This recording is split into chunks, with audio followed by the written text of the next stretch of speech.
Hello everyone, আবারও অনেক দিন পর চলে এসেছি নতুন একটি ভিডিও নিয়ে। আশা করছি সবাই খুব ভালো আছেন। তো দেখতে দেখতে প্রায় অনেক দিন হয়ে গেল আমি কোনো ভিডিও আপলোড করিনি। তো ভাবলাম কেননা আবার সব কিছু শুরু করা যাক। যদিও ভিডিওটা অনেক দিন আগের করা ছিল, তো আজকে আবার এডিট করে আপলোড করলাম। আজকের ব্লগে আপনারা কোনো রেসিপি দেখতে পাবেন না, কারণ ওই দিন আমি ঘুরতে গিয়েছিলাম, প্লাস আমার কলেজের কিছু কাজের জন্য গিয়েছিলাম। তো আশা করছি ভিডিওটা ভালো লাগবে, দেখতে থাকুন পুরো ভিডিওটা। এটা হচ্ছে এমবিবি কলেজ। যেহেতু আমার সানডেতে ক্লাস থাকে, তো সানডেতে তেমন কোনো একটা স্টুডেন্ট থাকে না, যারা ডিস্টেন্সে থাকে শুধু তাদেরকেই দেখা যায়। আমি আমার কলেজের কাজটা সেরে আমি হেঁটে হেঁটে যাচ্ছিলাম, আর আশা করছি আপনারা দেখতেই পারছেন কলেজের চারিপাশটা কত সুন্দর। তো আমি হেঁটে হেঁটে গিয়ে তারপর আমি আমার একটা ফ্রেন্ডের সাথে দেখা করেছিলাম, তার সাথে পরে আমি ঘুরতে গিয়েছিলাম।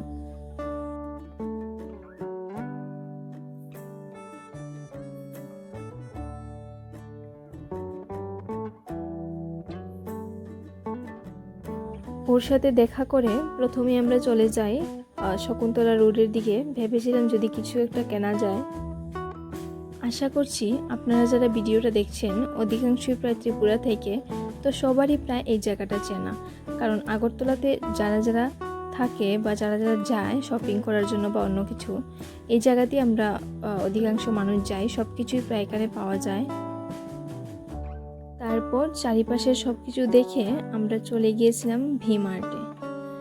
তো আমার আজকে অনেক দিন পর ভিডিও আপলোড করার কারণ হচ্ছে মিডিলে আমার একটা এক্সাম ছিল, তো তার জন্য আমি ভিডিও আপলোড করতে পারিনি বা এডিটের জন্য সময় দিতে পারিনি। তো আশা করছি নেক্সট টাইম থেকে এমন হবে না, এখন থেকে আমি আবার কন্টিনিউ করব। আসলে সব কিছু মেনটেন করে ভিডিও করে তারপর আবার এডিটের জন্য সময় দেওয়াটা আমার জন্য খুবই টাফ হয়ে যায়, বাট তবুও আমি চেষ্টা করি যতটুকু পারি ততটুকু দেওয়ার।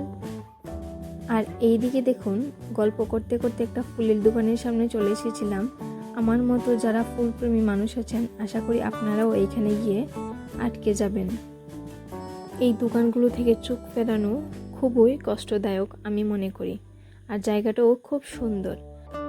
তারপর অনেকক্ষণ ঘোরাঘুরির পর ভাবলাম কিছু একটা খাওয়া যাক। যদিও আমি বাইরের ফুচকা কখনোই খাই না, কারণ আমার ব্যক্তিগতভাবে কখনোই ভালো লাগে না।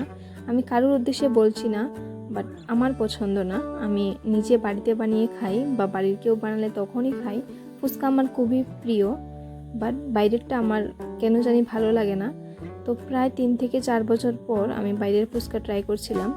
তারপর এখানে দেখলাম অনেকগুলা কানের দুল নিয়ে বসেছিল, তো এগুলো ছিল খুবই সুন্দর। তো ভাবলাম এখান থেকে কিছু একটা নেওয়া যাক। এমন কোনো মেয়ে নেই আমি আশা করি যে এইখানে এসে থামবে না বা এখান থেকে কিছু একটা কিনবে না।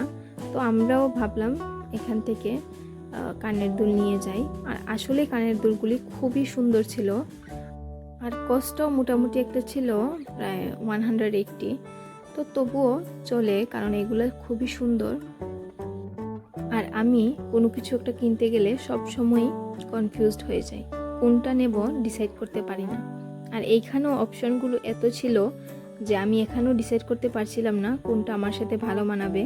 পরে আমি আমার শাড়ির সাথে ম্যাচিং করে এই কানের দুলগুলো নিয়েছিলাম। কেমন হয়েছে জানাবেন। পরে এখান থেকে চলে গিয়েছিলাম সিটি সেন্টারের সামনে। ভেবেছিলাম একটু বিশালে যাব, কিছু কেনাকাটির ছিল। তারপর বিশালে গিয়ে আমার সবচেয়ে থেকে প্রিয় যে স্টোরটা, ওইখানে চলে গিয়েছিলাম, যেখানে আমি আমার রান্নার জিনিসপত্র খুঁজে পাই। তো এইখানে এইগুলোই দেখছিলাম আমি আমার ইউটিউব চ্যানেলের জন্য, যে কোনগুলো নিলে ভালো হবে। তো অনেকক্ষণ ডিসাইড করার পর আমি কয়েকটা জিনিস নিয়েছিলাম। এইখানেও সেম অনেক ভালো ভালো অপশন ছিল, আর জিনিসগুলো ছিল খুবই সুন্দর এবং দামটাও তেমন ছিল না।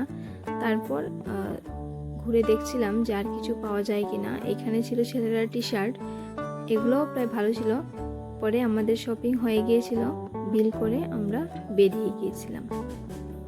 সব শপিং করা শেষ হয়ে গেলে আমরা একটা রেস্টুরেন্টে চলে গিয়েছিলাম। আমি আর ও মিলে ওইখান থেকে বিরিয়ানি খেয়েছি। বিরিয়ানিটা প্রায় মোটামুটি ভালোই ছিল, তেমন খারাপ নয়। তারপর বিরিয়ানি খাওয়া শেষ করে আমি ওর রুমের উদ্দেশ্যে গিয়েছিলাম। তো এখানে আমরা হেঁটে হেঁটে যাচ্ছিলাম, আর এখানে দেখো কত সুন্দর জায়গাটা। তারপর হেঁটে হেঁটে রাস্তা দিয়ে যাওয়ার সময় একটু চাও খেয়ে নিয়েছিলাম। পরে ওর রুমে গিয়ে ও রান্না বসিয়ে দিয়েছিল, আর রান্না করতে করতে আমরা এখানে একটা মুভি দেখছিলাম। ওই মুভিটা খুবই ভালো ছিল। তারপর মুভিটা দেখতে দেখতে রান্না হয়ে গেল এবং ও রান্না করে নিয়েছিল আমার জন্য চাটনি ও পনির তরকারি। রান্নাটাও খুব টেস্টি ছিল। তারপর খাওয়া দাওয়া শেষ করে আমি একটু বাইরের পরিবেশটা দেখতে গিয়েছিলাম। বাইরের আবহাওয়াটা ছিল খুবই ভালো। আর আমিও আগরতলা ছেড়ে চলে এসেছি, প্রায় অনেক দিন হয়ে গেছে। তো অনেক দিন পর আমি ওইখানে থেকেছিলাম। পরের দিন ঘুম থেকে উঠে আমি আবার কলেজের উদ্দেশ্যে রওনা দিয়েছিলাম। এটা আমাদের ইগনোর নিউ সেন্টার। তো এইখানে আমি প্রথমবার গিয়েছিলাম। তো এই জায়গাটা অনেকটা জায়গা নিয়ে এবং খুবই সুন্দর ছিল, এবং এই সেন্টারটা এখানে নতুনভাবে করা হয়েছে, বেশি দিন হয়নি। এটা যোগেন্দ্রনগর স্টেশন থেকে তেমন একটা দূরে না, হেঁটেই যাওয়া যায়, কাছেই বলা চলে। তারপর রাতের ট্রেনে আমি ব্যাক করেছিলাম। তো চলুন আজকের ব্লগটা আমি এখানেই শেষ করছি। ভালো লাগলে অবশ্যই চ্যানেলটিকে সাবস্ক্রাইব করে দেবেন এবং লাইক কমেন্ট শেয়ার করতে ভুলবেন না। Thank you.